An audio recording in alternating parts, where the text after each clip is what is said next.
You know, we probably see them almost every single football game we watch at the opening kickoff and every subsequent kickoff after that, and extra points and field goals.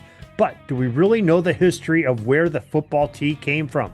FootballArchaeology.com's Timothy P. Brown joins us to tell us the history of this kicking device. And he's up in just a moment to let us know what the history is. This is the Pigskin Daily History Dispatch, a podcast that covers the anniversaries of American football events throughout history. Your host, Darren Hayes, is podcasting from America's North Shore to bring you the memories of the gridiron, one day at a time. Hello, my football friends. This is Darren Hayes of PigskinDispatch.com. Welcome once again to the Pig Pen, your portal of positive football history. And welcome to another edition where we get to visit with Timothy P. Brown of FootballArchaeology.com to talk about one of his famous tidbits. Tim, welcome back to the Pig Pen. Hey, Darren, hopefully get a chance to chat a little bit here and you won't boot me out of the discussion. Yeah, well, you know we're going to do our shared segues here to get us into, and I'm just going to tee it up for you and Very let you good. let you take off with it. And of course, we're talking about Tim's recent tidbit that he titled "History of Football Tees." And I don't think you're talking about people sipping a brewed thing with their finger up in the air, pinky No, fingers. no, no, no, No. no, So, no, so what no. can you tell us about the history of the football tee? Well, so a little personal story first. Okay. Um, Fairly often when I'm always, not always, but frequently combing through eBay in particular. I'm just looking for stupid little stuff to buy that generates a story, or at least it starts me on a story, it starts me down a path. And so I bought this RPPC of Felix LaForce of Hamilton College, and amazingly, I was able to figure out it was him. But anyways, that's another story.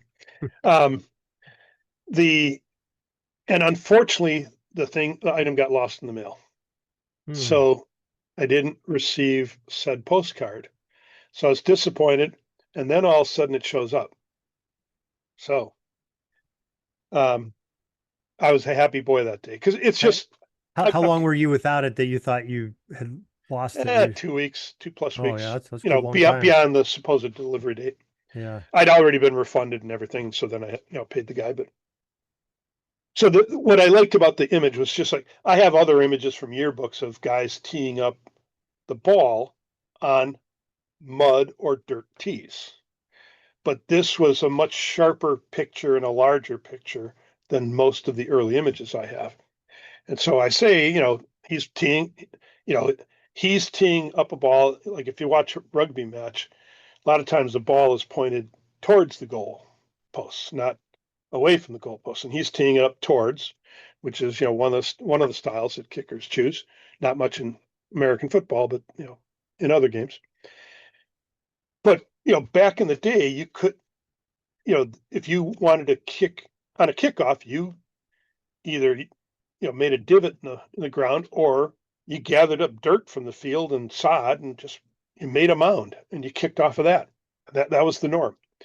And the in the tidbit, I also mentioned that the word tee comes from the Scottish word for circle, because in golf they would build a sand mound within a circle, the kind of the circumference of the golf club circling the previous hole, right? So you had to, like, if you made a circle with your golf club, with the whatever, the hitting part, the head in the hole, you had to tee off from a mound inside that circle, and so that's where tee comes from, circle. Hmm. So there's a factoid for you. Yeah, yeah, I did not know that.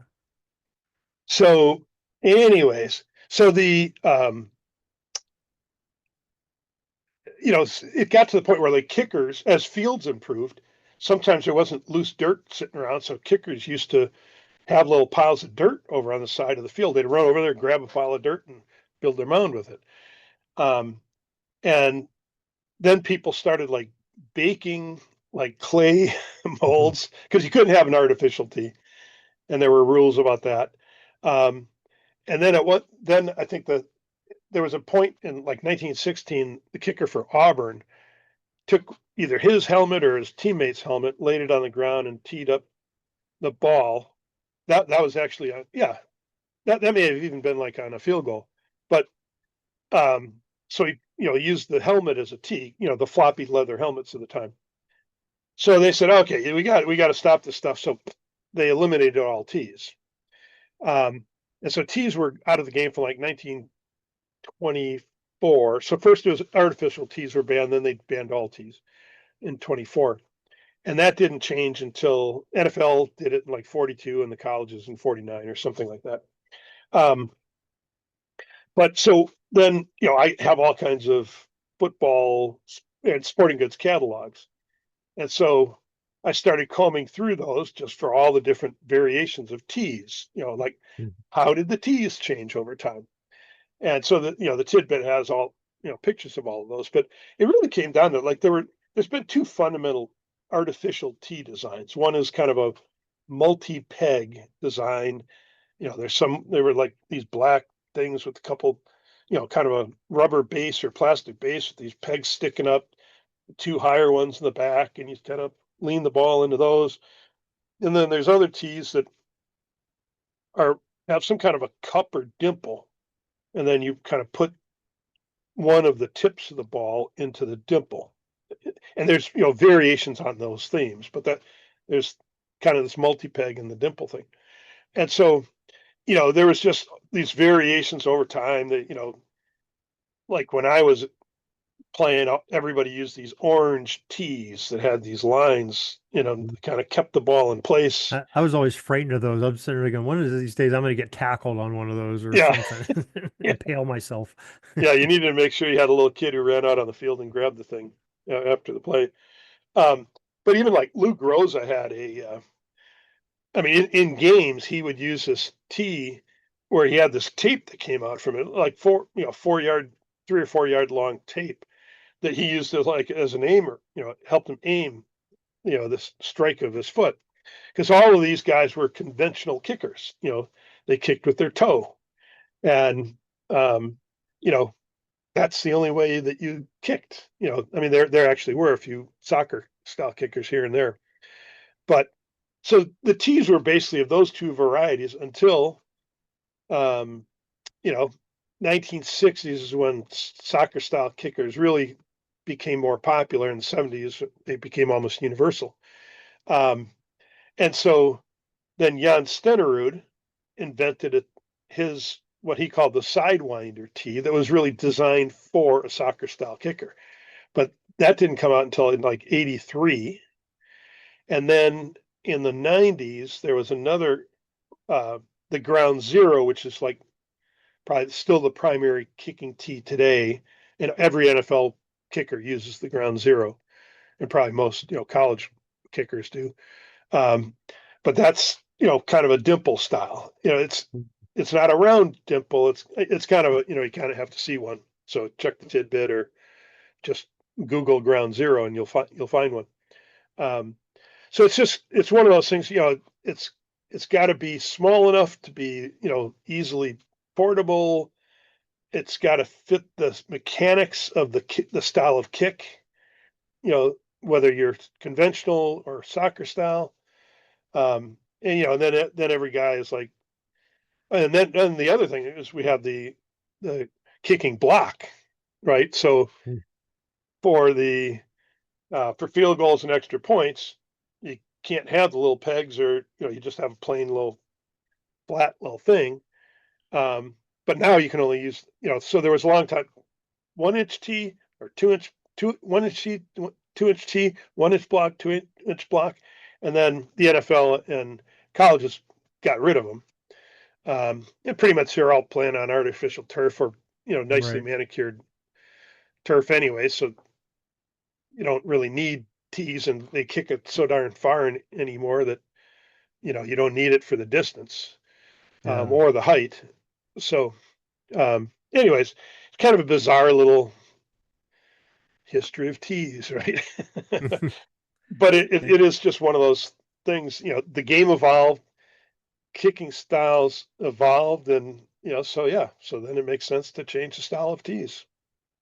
Yeah, I had when I was officiating, and I did many games for this one particular coach, but he, a local high school coach, he did not like kicking tees at all. I take that back. He didn't like free kick tees, for opening kickoff, kicks off your score.